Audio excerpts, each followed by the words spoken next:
Hey there! Welcome to this episode of Canadian Retro Things.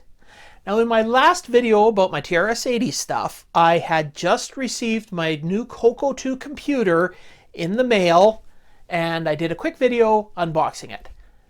Now as I said in that video, before I plug it in, before I put any power through it, I want to take it apart and take a look at the insides to see if there needs to be any cleaning and make sure there's no leaking capacitors or anything like that.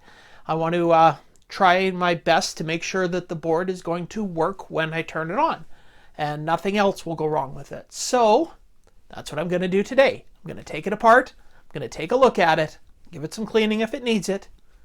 So let's get started. And here is my Coco 2 ready to be taken apart.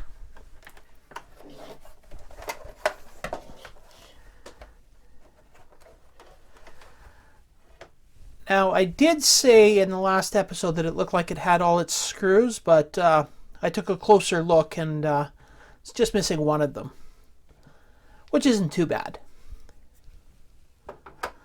So it's just simply taking all of these screws out of the bottom.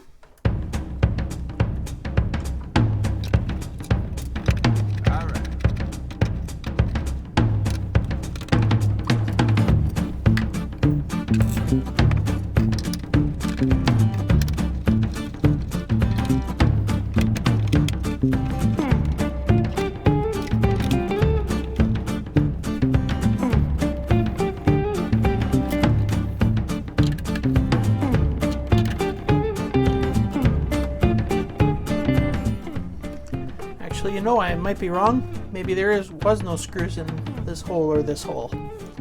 Guess we'll see.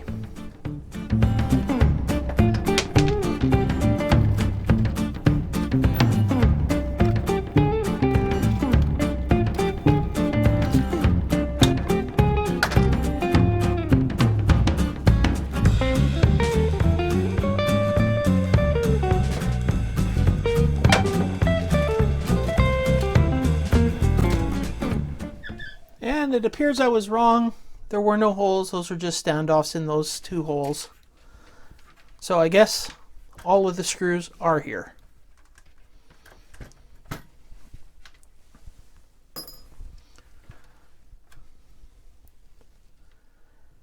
And let's see here.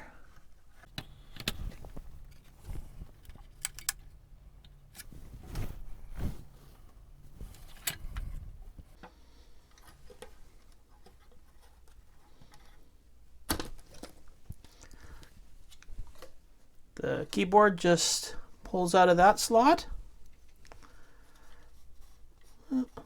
Needs a little cleaning around the edges.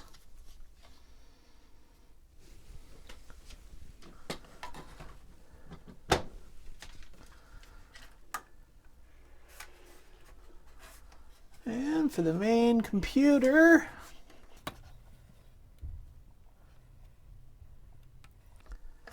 it's got the extended basic ROM in there.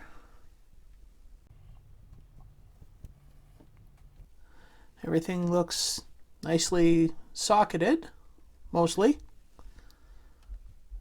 Well, all looks pretty good.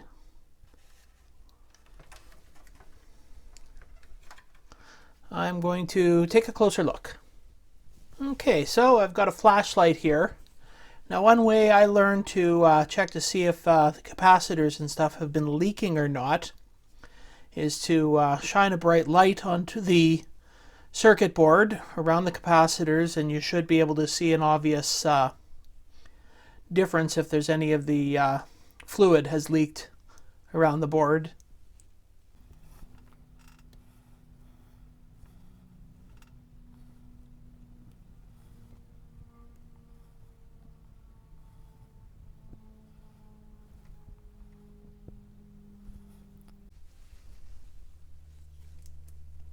Well, everything looks good on there. I can't see anywhere where anything may have leaked.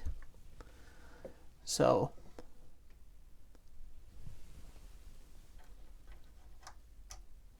we've got a loose connection there.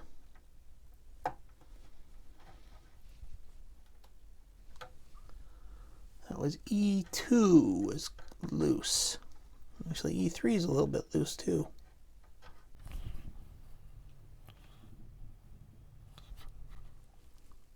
We'll just spray a little compressed air in here. There seems to be a bit of dust, so.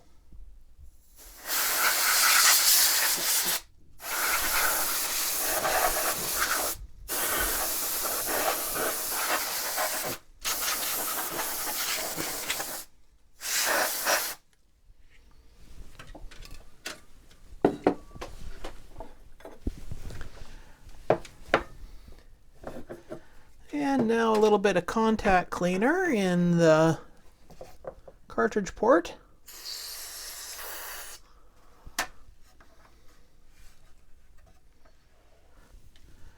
Now a little contact cleaner in the power switch.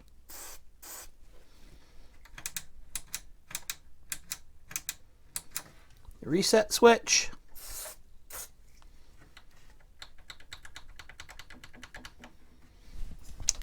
And the other ports.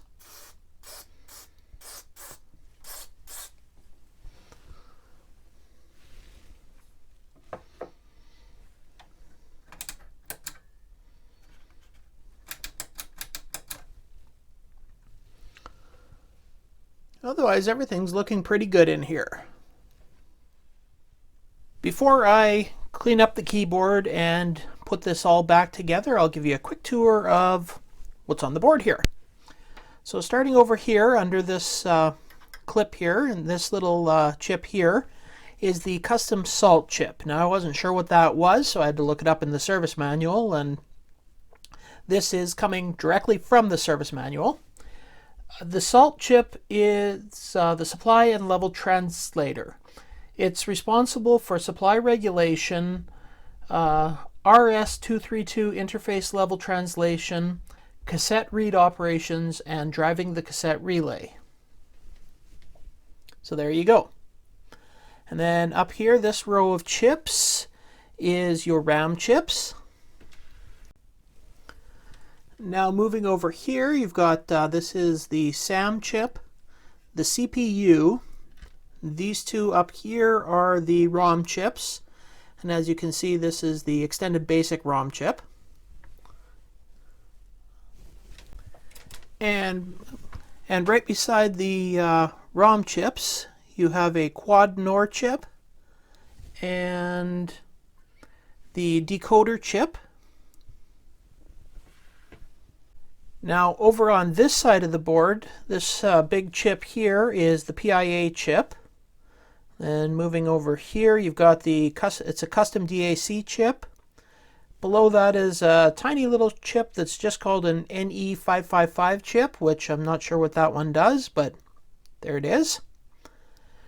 And then beside that, you've got the octal latch. Below that is the buffer chip. And then the PIA chip and the VDG chip.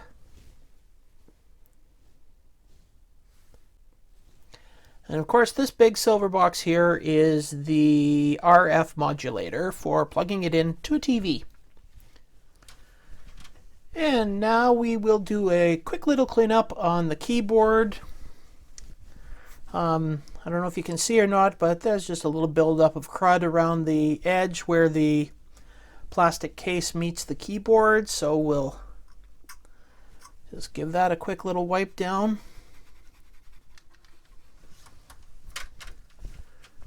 And now we'll give the keys a little spray out with some compressed air.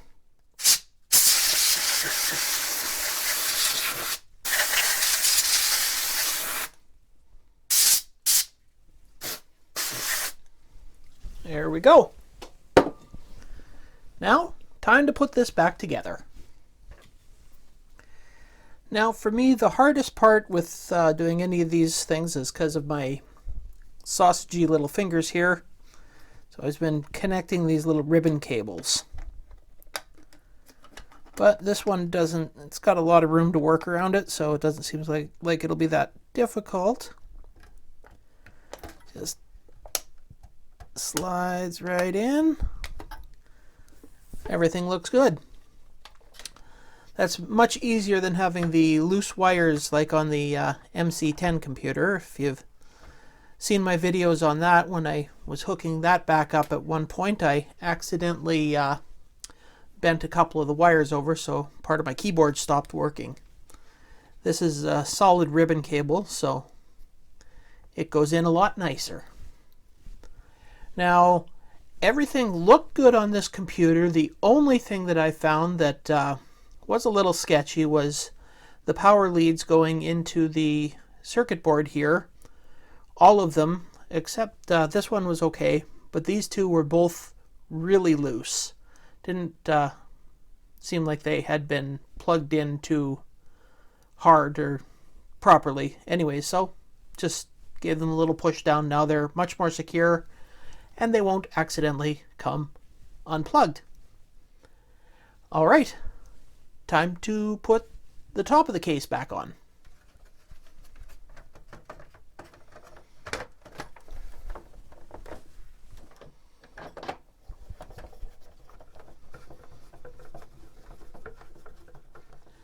Now there's nothing left to do